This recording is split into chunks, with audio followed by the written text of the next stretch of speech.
It was about 10 years ago to the day that this man was appointed by Tony Abbott when he came into government to do a Commission of Audit.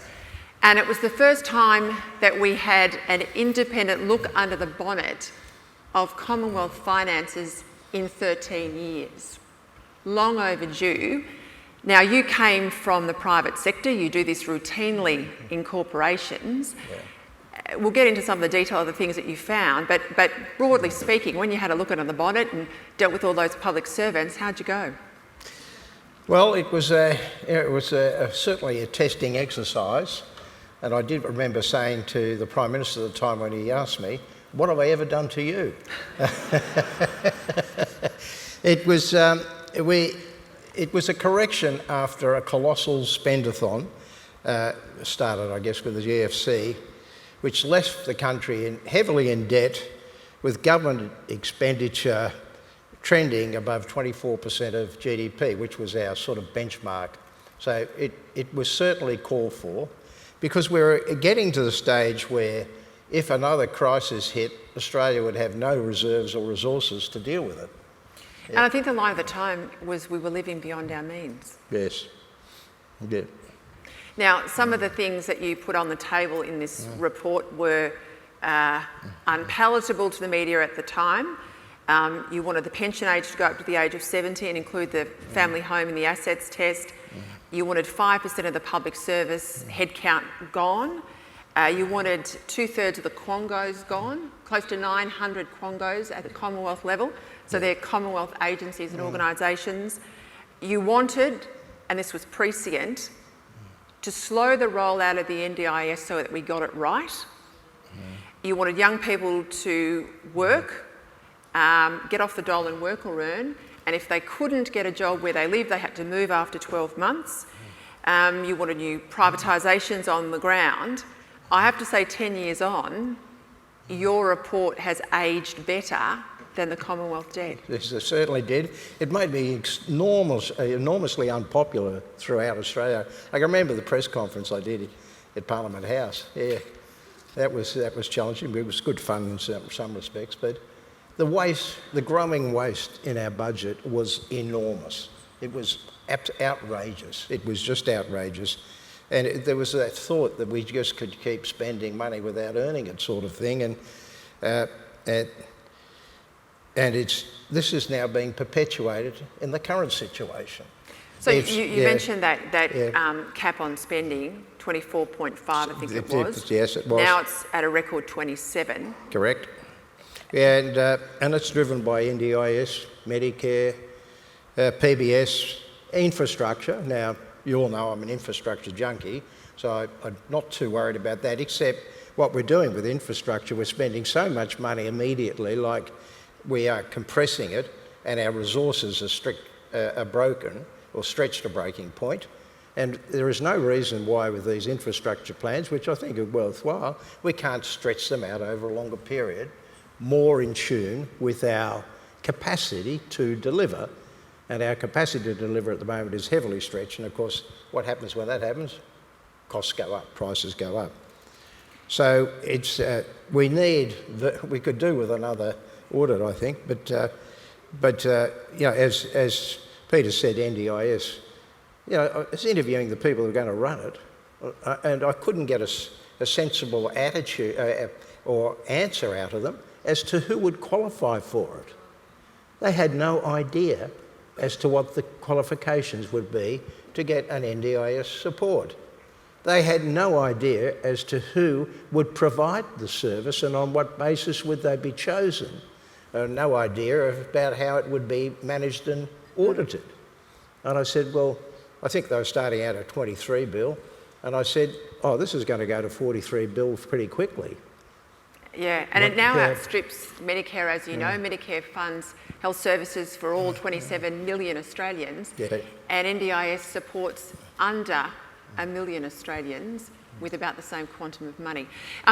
Just stepping back, because that's 10 years ago now, and I made the point that it is aged your report and recommendations better than the budget position has. Yeah. But what it says, and we've talked about the growth of the big state here today, do we have an appetite for fiscal discipline?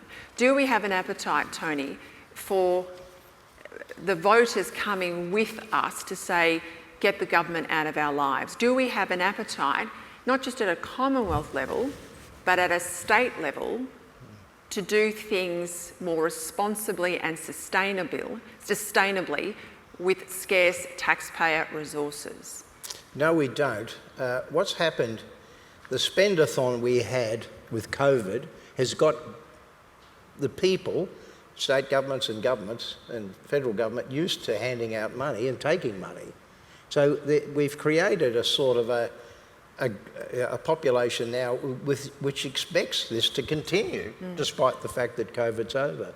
So we've sort of, where with the budget reform we had under Tony and followed through, we've now recreated that sort of feeling that the government owes me a living, and and if I want to get unemployment payment, I can surf on the coast for the rest of my life, and who cares? Or, so we've bred a population in recent time which has got used to being looked after and finding money coming from the government, whether it be state or federal.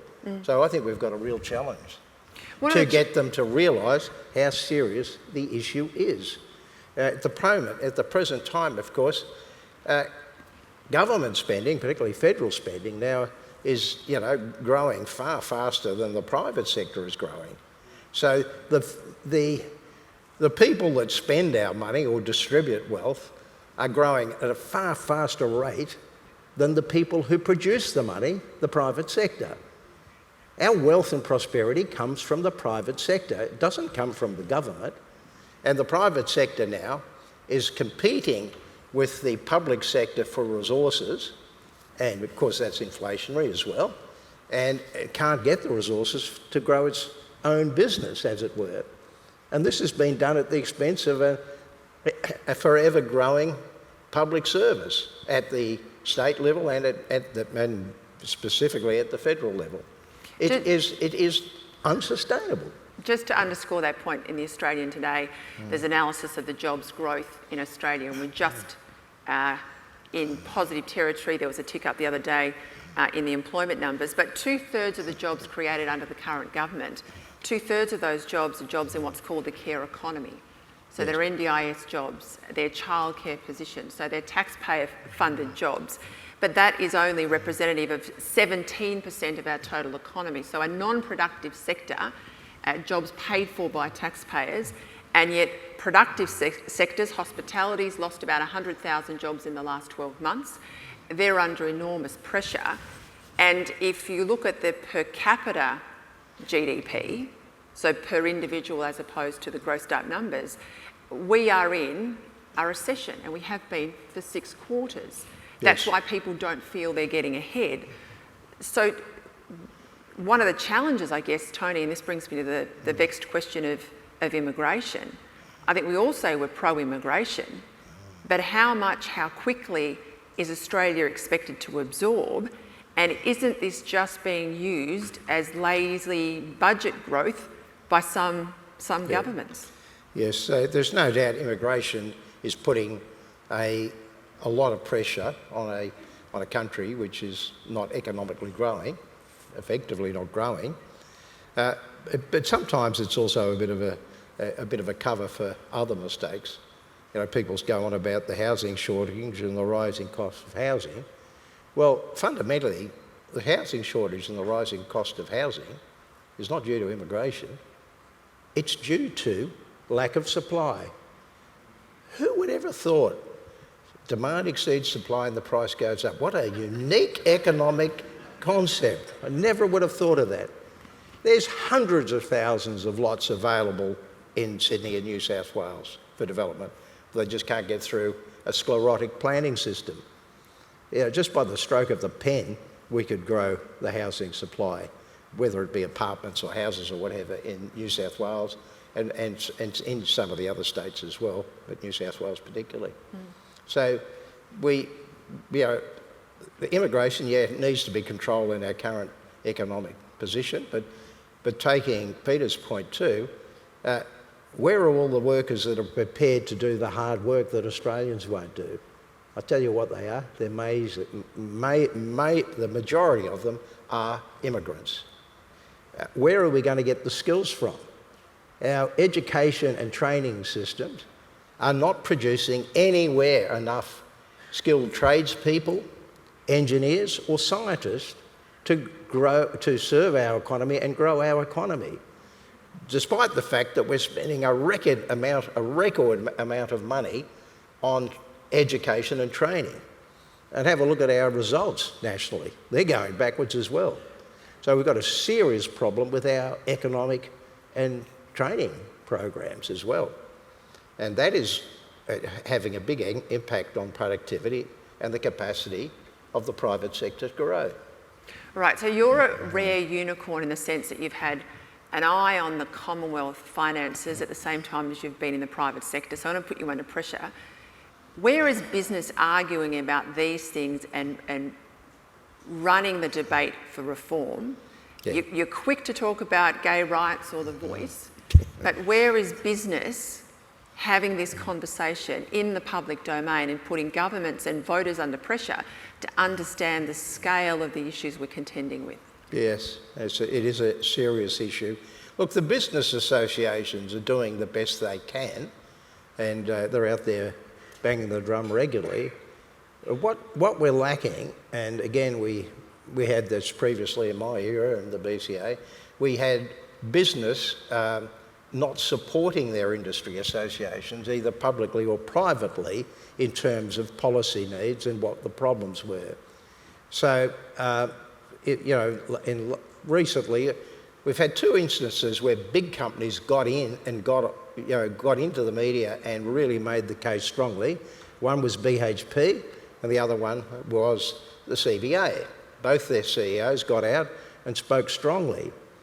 Now, a lot of companies would be scared to do that because they think the government as a regulator would do something to penalise them for being naughty boys.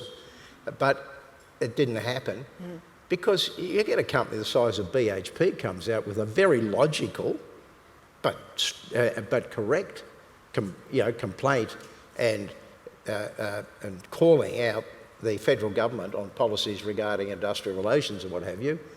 It had a big impact. A surprisingly big impact, and CBA did the similar thing, defending the banks and their need for prudence and what have you. So, if we get more business leaders prepared to back their business associations publicly, I think we would have far more impact with the community.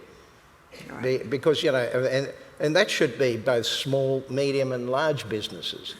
Right. That's so the that's other thing, theme, because the small businesses are suffering just as much as big businesses at the present, and this division between small, medium and large is nonsense. It's an ecosystem. They all depend on each other, and small and medium are actually, in some respects, suffering more than big businesses, so-called big businesses at the present time. Yeah. I'm conscious the clock's flicking at me over there. Okay, I guess that's the point in the whole conversation we're having at ARC, is we can't just look to governments to change our circumstances. We have to sell that story of hope and get into the ring. So thank you for all your years of service, not just in business, but also looking under the bonnet, as I said, of the Commonwealth finances. Tony Shepherd, thank you. Thank you very much, Emma.